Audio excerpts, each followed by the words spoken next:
Hello friends, I am your study mate Sarika Ramola और आज हम करने वाले हैं जनरल स्टडी का एक टॉपिक जो सिलेबस के अकॉर्डिंग होगा। अभी मैं आपको बता देती हूँ कि हम लोग क्या पढ़ेंगे।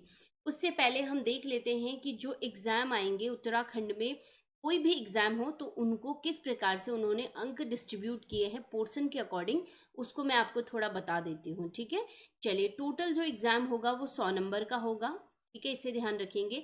इसमें जो 20 नंबर होंगे वो किसके होंगे? सामान्य हिंदी के, जनरल हिंदी के, जो हमने स्टार्ट कर रखा है और 3 यूनिट हमने इसकी कर दी हैं। ठीक है, इसके बाद जो 40 नंबर होंगे वो होंगे सामान्य अध्ययन और सामान्य ज्ञान के होंगे, जिसमें मेंटल एबिलिटी, सामान्य बुद्धि परीक्षण और मानसिक योग्यता, साथ ही इतिहास, भूगोल, राजनीतिक विज्ञान, विशेषकर इसमें है कि पॉलिटी वाला पोर्शन, अर्थशास्त्र और जो करंट अफेयर है वो दिया जाएगा। उसके टोटल कितने मार्क्स हैं? 40 मार्क्स हैं, जो अपने आप में बहुत ज़्यादा हैं। और लगभग हर पोर्शन की बात करेंगे तो 5 और 6 नंबर यहाँ से पूछा जाएगा। ठीक है, तो ये सारा हम कवर करेंगे। अब आ जाता है एक इम्पॉर्टेंट पोर्शन नंबर 3। ये भी कितने मार्क्स का है? 40 मार्क्स का है। और ये है उत्तराखंड से संबंधित सभी जानकारियां, सभी टॉपिक, और साथ में उत्तराखंड का करंट अफेयर। ठीक है, तो तब टोटल कितने मार्क्स हो जाएंगे? 100 मार्क्स का हो जाएगा। ठीक है, चलिए। मैं आज आपको पढ़ाने वाली हूँ सामान्य ज्ञान का टॉपिक, और उसमें हम पढ़ेंगे जो राजनीति विज्ञान वाला पोर्शन है, और उसका पहला यूनिट जो है वो है राष्ट्रीय आंदोलन। ठीक है, आज मैं जो आपको पढ़ाऊंगी वो क्वेश्चन आंसर फॉर्म में होगा, और इसमें आप देखिए क्या क्या कवर होगा।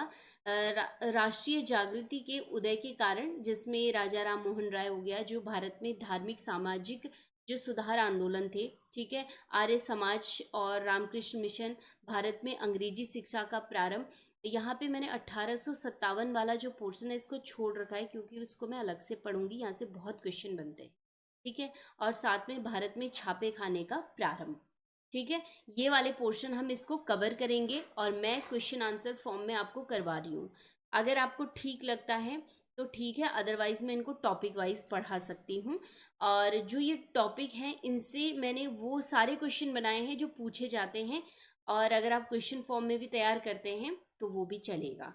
लेकिन कमेंट बॉक्स में बताइएगा कि पूरे टॉपिक वाइज पढ़ना है तो मैं टॉपिक वाइज वीडियो बना दूँ। ठीक है, चलिए। हिंदी भी हमारी शुरू है, करंट अफेयर भी चल रहा है सिलेबस के अकॉर्डिंग, और आज हम थोड़ा सा चेंज कर देते हैं और सामान्य ज्ञान को भी पढ़ लेते हैं। बाकी हमारा जो हिंदी है, उत्तराखंड है, वो चलता रहेगा। उत्तराखंड में कुछ दिन बाद स्टार्ट कर दूँ। ठीक है, थोड़ा रिदम में आ जाए हम लोग। और आप लोग तैयारी को पूरा करिए, एक साइड से सिलेबस को उठाइए। सबसे पहले तो आप सिलेबस को रीड करिए, कम से कम एक हफ्ता सिलेबस को देखने में लगा दीजिए। ठीक है, पूरा। चलिए, देख लेते हैं आज का जो हमारा टॉपिक है क्वेश्चन आंसर फॉर्म में। चलिए, पहला क्वेश्चन है, भारतीय पत्रकारिता का राजकुमार किसे कहा जाता है? तो इसका राइट आंसर क्या हो जाएगा?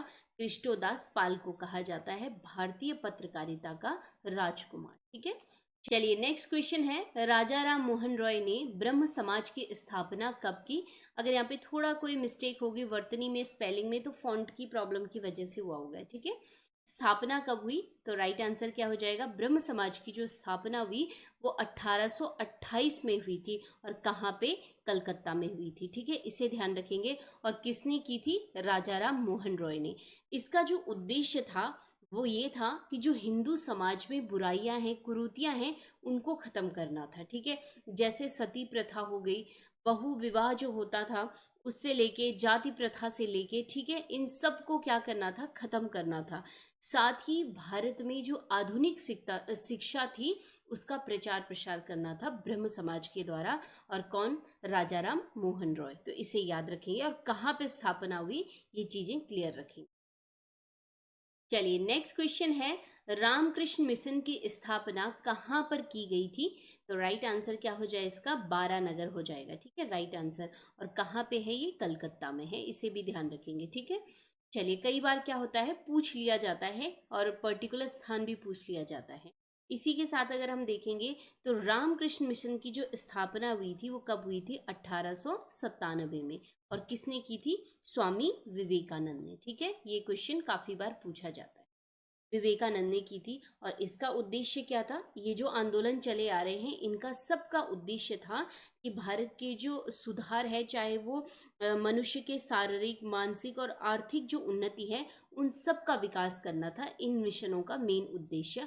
तो उसमें से रामकृष्ण मिशन का भी उद्देश्य यही था। ठीक है, स्वामी विवेकानंद जी तो बोलते हैं कि जो हमारे धर्म है वो हमारे रसोई घरों में निवास करते हैं। ठीक है, तो हमें उन चीज़ों से बाहर निकलना है और आधुनिकता की तरफ जाना है, जिससे कि क्या हो, मनुष्य का विकास हो सके। इसे ध्यान रखेंगे। चलिए, नेक्स्ट क्वेश्चन है इंपॉर्टेंट। हंटर शिक्षा आयोग की स्थापना किस वायसराय के शासनकाल में हुई थी? बहुत इंपॉर्टेंट क्वेश्चन है। और जो हंटर आयोग आया था वो आया था 1882-83 में। तो इस टाइम पे जो गवर्नर जनरल थे या वायसराय थे भारत के, ठीक है, वायसराय कहेंगे, वायसराय जो थे भारत के वो कौन थे? लॉर्ड रिपन थे। इसे याद रखेंगे, लॉर्ड रिपन। और क्या आया था? हंटर आयोग आया था शिक्षा से संबंधित।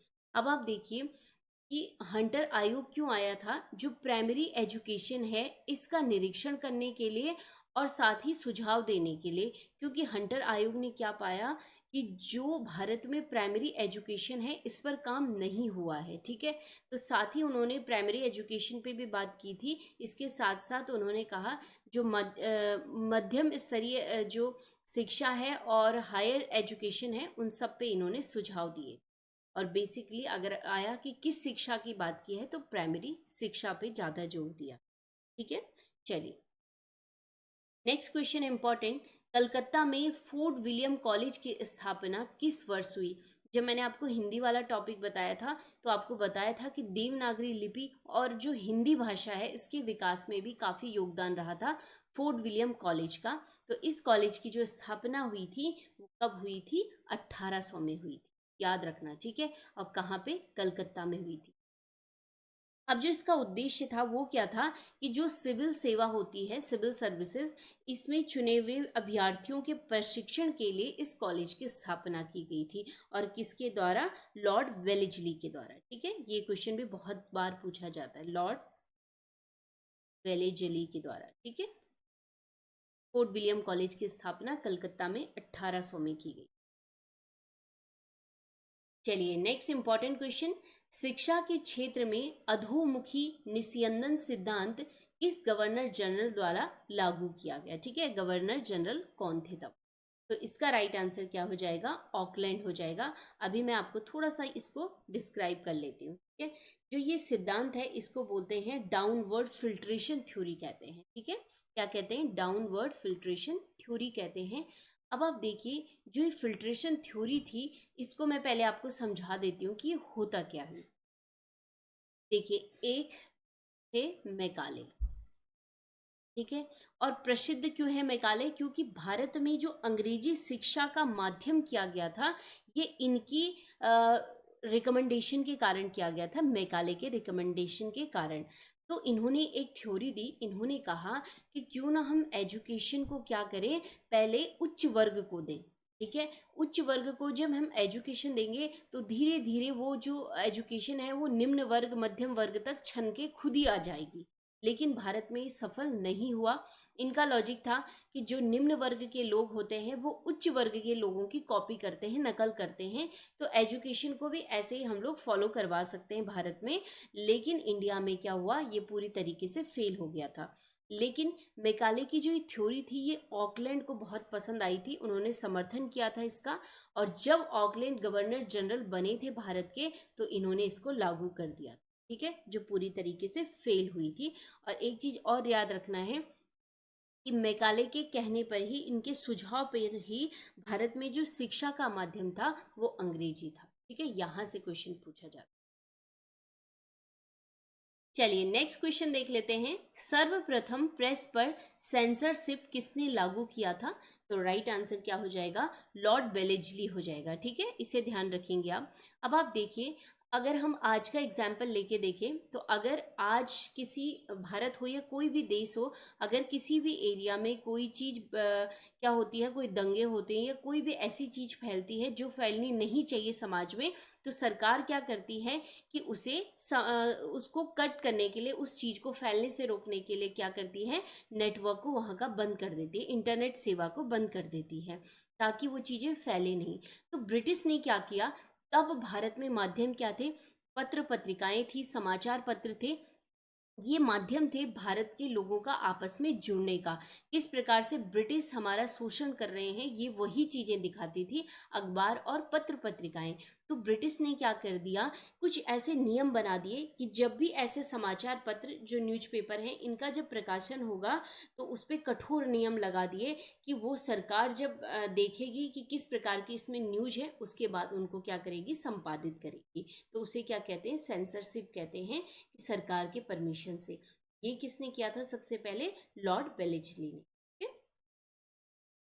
चलिए नेक्स्ट क्वेश्चन है, केंद्रीय अंग्रेजी एवं विदेशी भाषा संस्थान कहाँ स्थित है।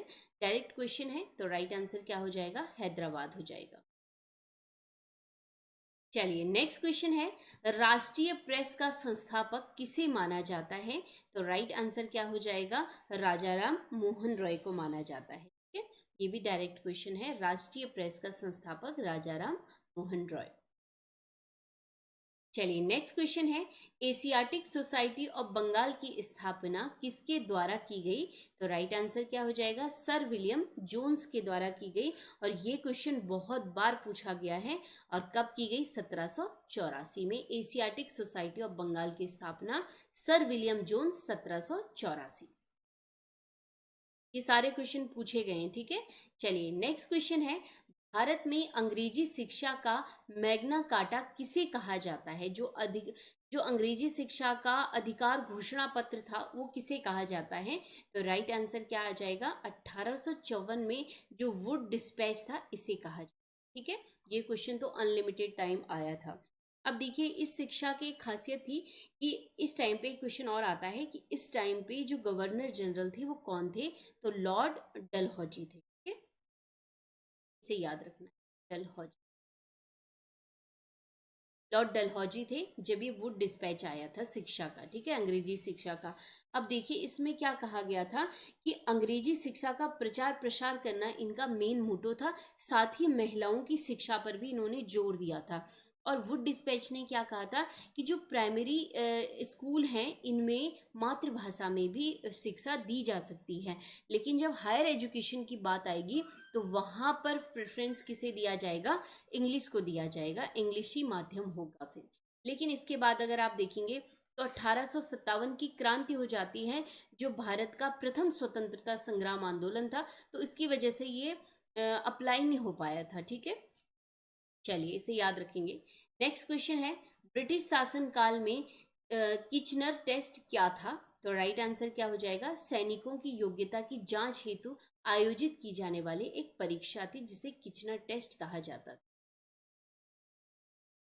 चलिए नेक्स्ट क्वेश्चन है, भारत में सर्वप्रथम प्रिंटिंग प्रेस की शुरुआत की थी। तो राइट आंसर क्या हो जाएगा, पुर्तगालियों ने की थी। और कहाँ से, गोवा से की थी। ठीक है, साल पूछ लिया जाता है कभी कभी, 1556। चलिए नेक्स्ट क्वेश्चन है और बहुत बार एग्जाम में पूछा गया है ये, भारतीय सिविल सेवा में चुने जाने वाले प्रथम भारतीय, ठीक है, वो कौन थे। तो राइट आंसर क्या हो जाएगा, सत्येंद्र नाथ टैगोर थे। और रविन्द्रनाथ टैगोर जी के क्या थे, ये भाई थे। ठीक है, और किस वर्ष चुने गए थे, 1863 में चुने गए थे भारत के प्रथम भारतीय जो भारतीय सिविल सेवा में चुने गए थे। चलिए नेक्स्ट क्वेश्चन है, भारतीय समाचार पत्रों का मुक्तिदाता किसे कहा जाता है। तो राइट आंसर क्या हो जाएगा, लॉर्ड मेटकॉफ को कहा जाता है। ठीक है, इसे ध्यान रखेंगे। इनको क्यों कहा जाता है, देखिए भारत में मैंने आपको पहले ही बताया जो पत्र पत्रिकाएं ये माध्यम थी जनता तक ब्रिटिश और हमारे देश में क्या हो रहा है इसको पहुंचाने का एक माध्यम था।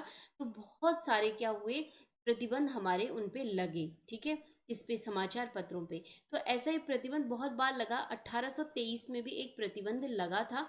उसके बाद कठोर नियम बना दिए गए थे। उसके बाद लॉर्ड मेटकॉफ आए थे और ये वाइसरॉय बने थे मात्र 1 साल के लिए, 1836 से लेकर 35 से लेकर 36 तक। ठीक है, तो इन्होंने क्या किया था, भारतीय समाचार पत्रों पे जितने रेस्ट्रिक्शन लगे थे उनको हटा दिया था, इसीलिए इन्हें भारतीय समाचार पत्रों का मुक्तिदाता कहा जाता है।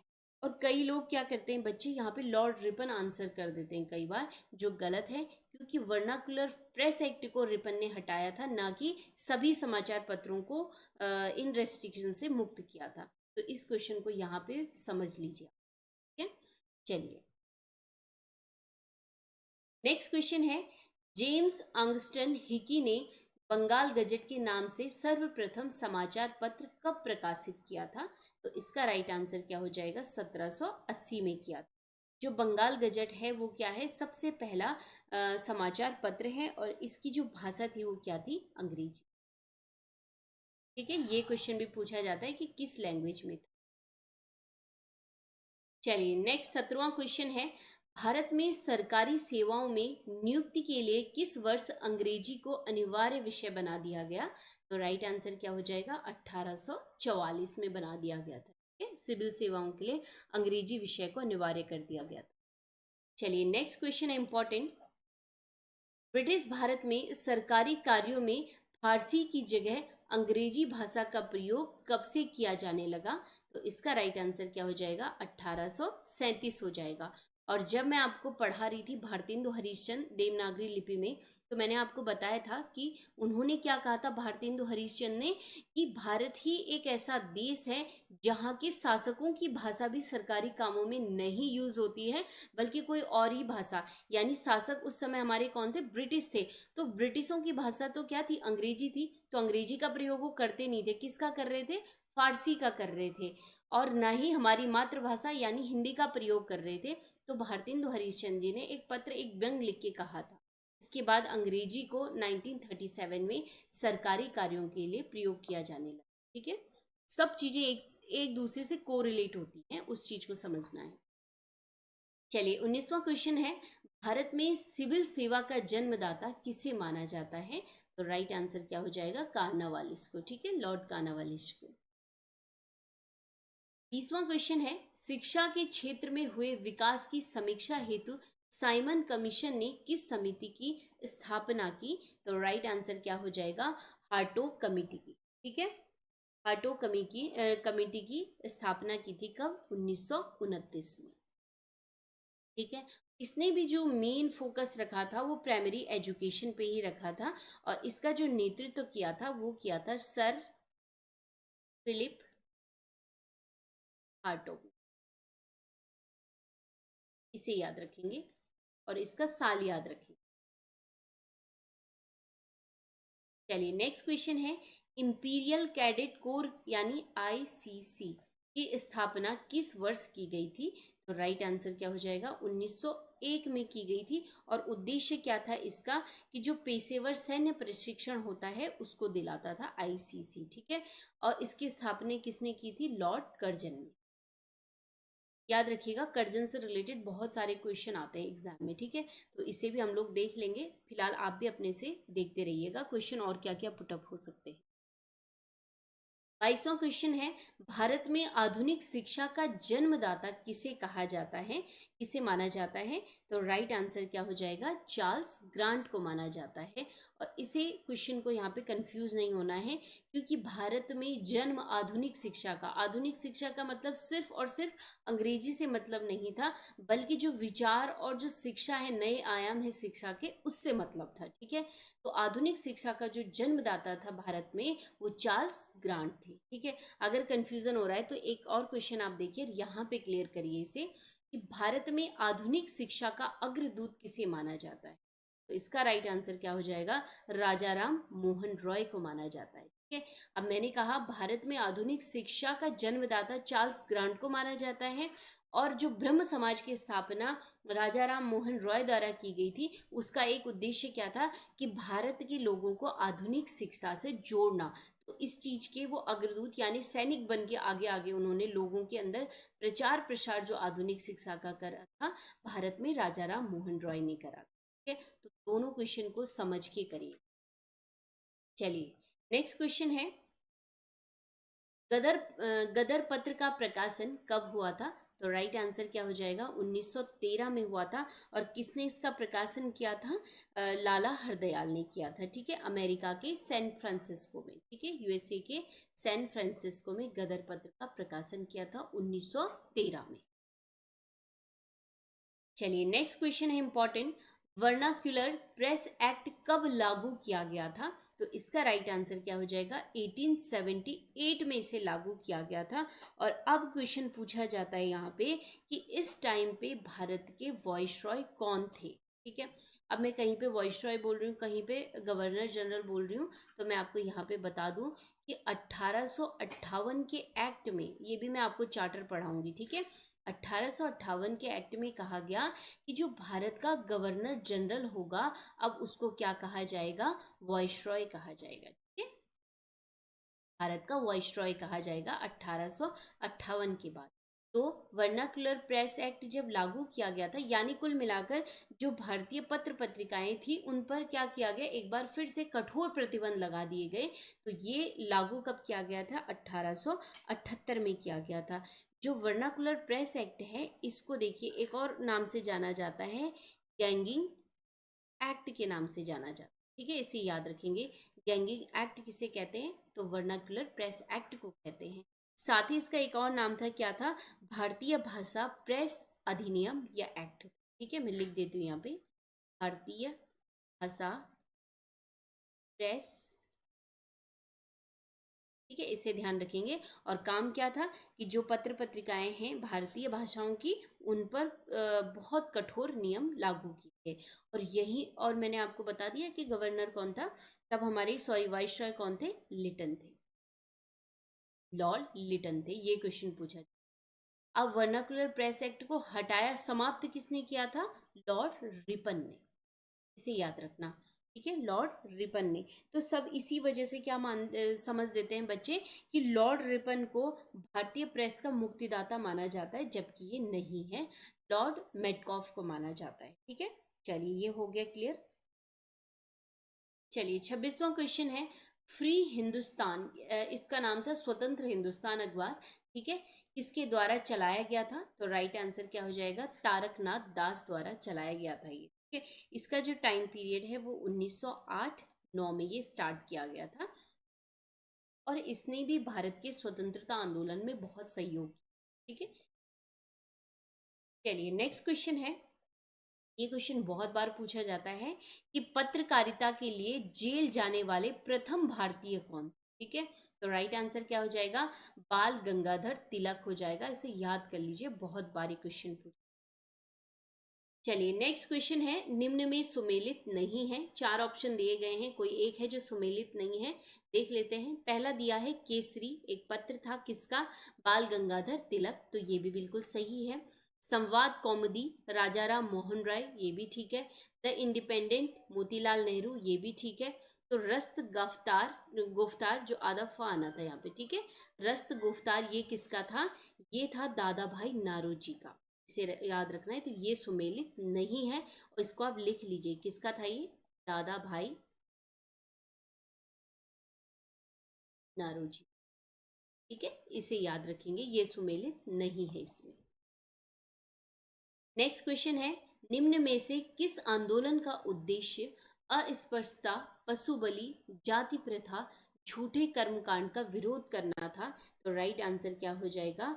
इसका राइट आंसर हो जाएगा आर्य समाज। ठीक है, और आर्य समाज की जो स्थापना हुई थी, कब हुई थी? 1875 में हुई थी। और किसने की थी? दयानंद सरस्वती, दयानंद सरस्वती। दयानंद सरस्वती से रिलेटेड एक कोटेशन बहुत बार पूछा जाता है, वेदों की ओर लौट चलो क्योंकि वेद ही सत्य हैं, इन्होंने ही कहा था। ठीक है, और आर्य समाज की जो स्थापना हुई थी वो कहाँ पे हुई थी? बम्बई में। ठीक है, इसे याद रखेंगे, ये इंफॉर्मेशन इसमें। चलिए नेक्स्ट है, शारदा कानून में शादी विवाह हेतु लड़कों और लड़कियों की आयु कितनी निर्धारित की? ठीक है। तो इसमें जो लड़कों की उम्र थी वो थी 18 वर्ष और लड़कियों की 14 वर्ष। इसे ध्यान रखेंगे कि क्रम क्या पूछा गया, पहले लड़के पूछे गए हैं फिर लड़कियां। तो ये जो एक्ट आया था, बाल विवाह होता था छोटी उम्र में, इसको रोकने के लिए शारदा कानून लाया गया था। ठीक है। इसको देखेंगे अगर तो 1929-30 में लाया गया था ये। ठीक है। और इसका जो रिकमेंडेशन यानी जो प्रस्ताव लाए थे वो कौन लाए थे? विलास शारदा लाए थे। हरविलास शारदा। इसीलिए इस कानून का नाम क्या पड़ा? शारदा कानून पड़ा। ठीक है। तो आप मुझे कमेंट बॉक्स में बताएंगे कि जब ये एक्ट आया था, ठीक है, पारित हुआ, तो उस टाइम पे भारत के वॉइसरॉय कौन थे? चलिए, तो ये हो गए हमारे, जो मैंने आपको सिलेबस में 3-4 टॉपिक बताए थे उससे रिलेटेड क्वेश्चन कंप्लीट हो गए हैं। अगर कोई और इम्पोर्टेंट क्वेश्चन मुझे लगता है तो मैं इसको जो एग्ज़ाम सेट हम करेंगे उसमें मैं आपको कंप्लीट करवा दूंगी। इसके अलावा कमेंट बॉक्स में ज़रूर बताइएगा कि हम सही तरीके से पढ़ रहे हैं या नहीं, हमें क्वेश्चन आंसर फॉर्म में पढ़ना है जनरल स्टडी को या डिटेल से पढ़ना है। ठीक है। कोशिश करूंगी कि डिटेल से हम इसको पढ़ें। मिलते हैं नेक्स्ट वीडियो में। हिंदी की वीडियो भी हैं, आप उनको देख सकते हैं। और कल मिलते हैं हम लोग। तब तक के लिए धन्यवाद। पढ़ते रहिए।